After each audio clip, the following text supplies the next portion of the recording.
प्यारे बच्चों, आपका ऐसे क्लासेस में स्वागत है। सब्जेक्ट मैथ, क्लास 12, समाकलन टॉपिक उठा रखा है मैंने, समाकलन का, है ना बेटा। बड़ा इंपॉर्टेंट टॉपिक है ना। ध्यान से देखें, ध्यान से पढ़ें। कोई डाउट हो तो मुझे कमेंट करके बताएं।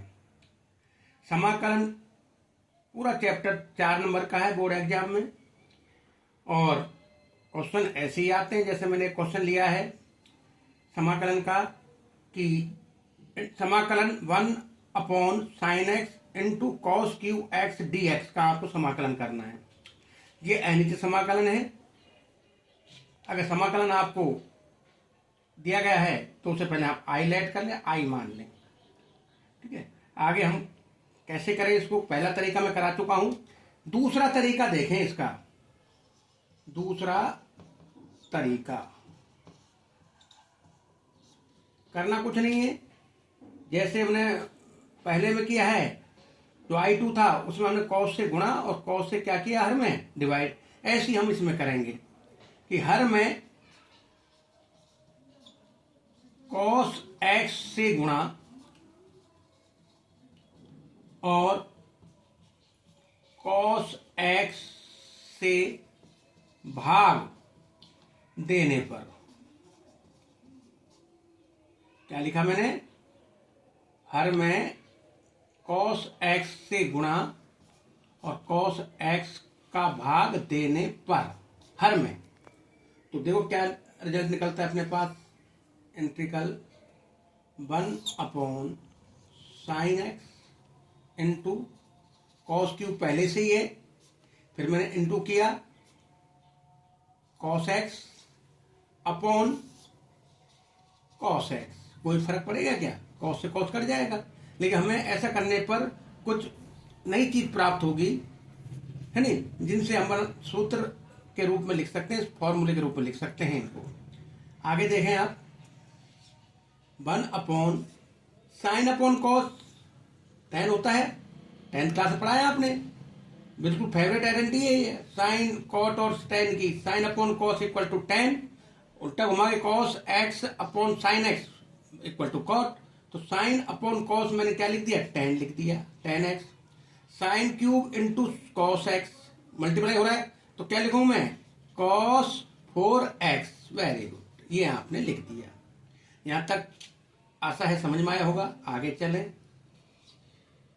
1/10 और 1/cos sec होता है। तो मैं लिख भी देता हूं, क्योंकि पहले तरीके मैंने आइडेंटिटी नहीं लिखी, है नहीं, कोई नॉर्मल आइडेंटिटी आए हो, नॉर्मली सूत्र है वो, मैं फिर भी शो कर रहा हूं सेकंड तरीके में, कि आपने tan x इक्वल टू लिखा sin x upon cos x। बिल्कुल है, sin अपॉन cos लिख दिया। अब आप यहां लिखोगे sec x।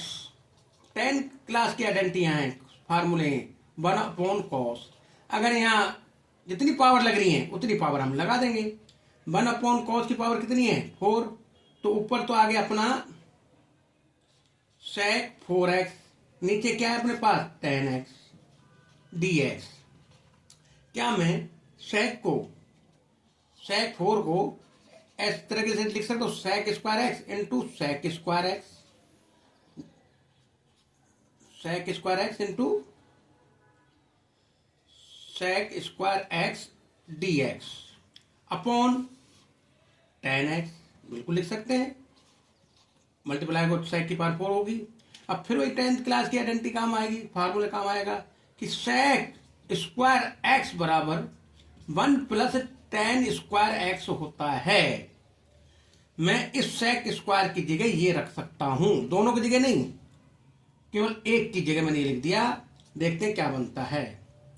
1 plus tan x square, square लगा दिया, ब्रैकेट क्लोज, इंटू बाहर sec square x upon tan x। यहां से आप देखोगे बिल्कुल हमें साफ साफ नजर आ रहा है कि tan x को अगर मैं t मान लेता हूं तो उसका कलन sec स्क्वायर मुझे dx के रूप में प्राप्त हो रहा है। अतः आप लिख सकते हैं, माना tan x equal to t। tan x का सम अवकलन क्या होता है, sec square x dx equal to dt। अब यहाँ पुट कर दें जिन, देखो 1 प्लस 10x t क्या लग रहा है स्क्वायर, तो आपने स्क्वायर लगा दिया। इस पूरे की जगह dt लिख दिया भाई, अपॉन 10x t। ये बात समझ में आई। आगे इसको आप ऐसे लिख सकते हैं, ब्रेक करके लिख दो 1 upon t dt plus T square upon T dt। तो 1 अपॉन टी का क्या होता है 1 अपॉन टी, 1 अपॉन, यानी कि आप शो करके कर सकते हो 1 अपॉन एक्स dx का समाकलन log x प्लस c होता है। यहाँ x की जगह t है तो आप लिखोगे log t मॉड प्लस, तो पावर से एक पावर कम हो गई कम, तो यह क्या बचेगा t बचेगा, t इंटू डी टी का समाकलन T square upon 2 plus c, ये इसका हमने समाकलन कर दिया। अब आप t की वैल्यू पुट कर सकते हो, log t बराबर क्या माना आपने 10x, तो 10x आ गया मोड में, प्लस t बराबर 10 स्क्वायर x स्क्वायर लग रहा है अपॉन 2 प्लस c लगाना ना भूलें बेटा, ये अनिश्चित समाकलन है। अगर c आप भूल जाओगे तो नंबर कट सकते हैं, आपके ध्यान रखना अनिश्चित समाकलन c लगाना जरूरी है। यह हमारा आंसर हुआ, आशा है समझ में आया होगा। Thank you very much.